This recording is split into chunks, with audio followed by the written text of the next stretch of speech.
अक्टूबर 2022 में राजेंद्र बावरी नज़दीक के एक गांव में विवाह समारोह की फोटो कवरेज के लिए आया हुआ था।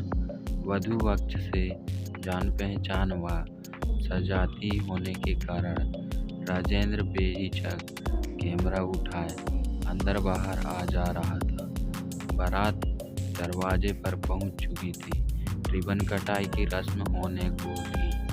गले में कैमरा लटकाए राजेंद्र ने एक स्टूल पर खड़े होकर अपनी पोजीशन ले ली थी। घोड़ी से उतरकर दूल्हा मुख्य दरवाजे पर पहुंच गया।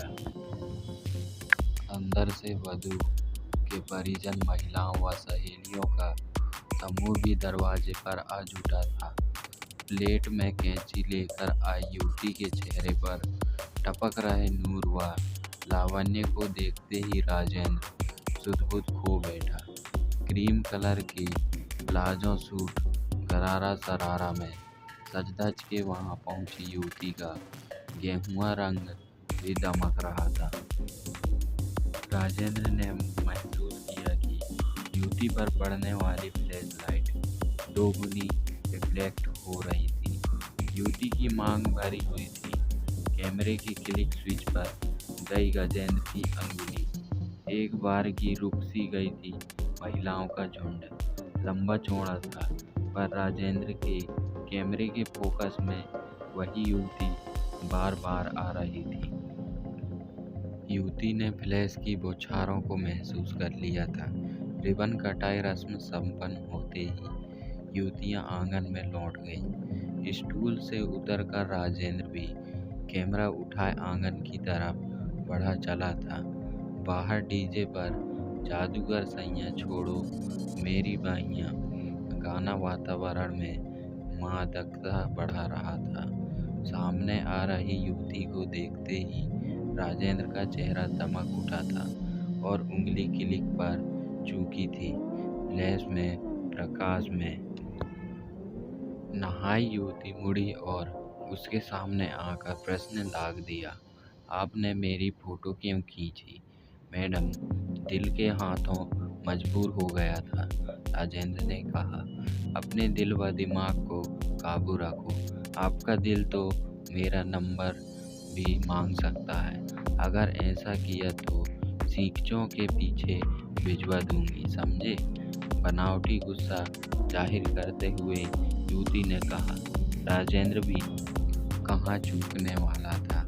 जेब से कलम निकालकर अपनी हथेली आगे करते हुए कहा, बंदे को राजेंद्र कहते हैं प्यार से लोग, मुझे राजू कहते हैं। मैं माड़क थेड़ी में दुकान करता हूँ, प्लीज नंबर लिख दो। दिल नंबर के लिए बेकाबू हो रहा है।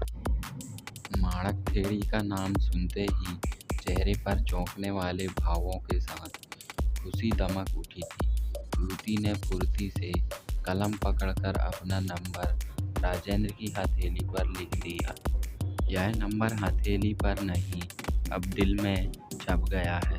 राजेंद्र मुस्कुराते हुए बोला, सिर्फ नंबर या मैं भी, मैं माड़क थेड़ी की बहू हूँ। यह कहकर युवती आंगन में लौट गई। एकांत में हुए इस वार्तालाप व संक्षिप्त मुलाकात ने दोनों के दिलो दिमाग में खुशी की हिलोरें भर दी थी। शादी संपन्न होते ही राजेंद्र माड़क थेड़ी लौट आया था। उसी शाम राजेंद्र ने युवती को वीडियो कॉल लगा दी। अनजान नंबर को देखते ही युवती ने कॉल रिसीव कर ली। वह बोली, राजेंद्र बाबू, अभी बिजी हूँ, रात के 10 बजे मैं आपको कॉल करूँगी। कहने के साथ ही युवती ने कॉल डिस्कनेक्ट कर दी। राजेंद्र व युवती ने एक दूसरे के नंबर दिल में उतारने के साथ ही दोस्त व सहेली के फर्जी नाम से सेव कर लिए थे। राजेंद्र अपने फन में माहिर था, वहीं युवती भी इस फन में 21 थी।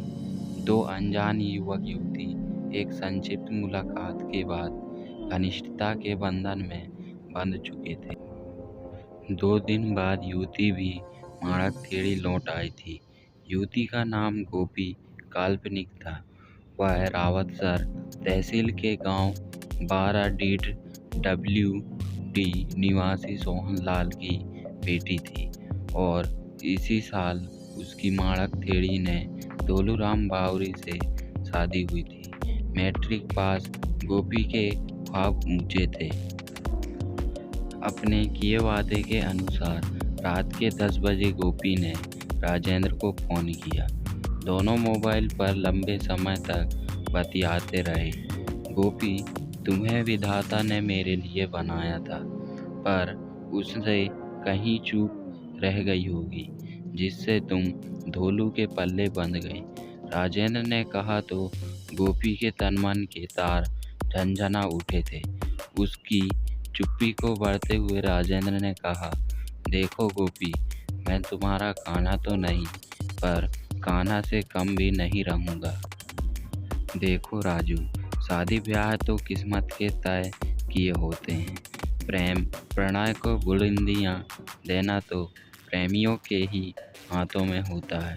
गोपी ने राजेंद्र के सामने जैसे दिल खोल कर रख दिया था।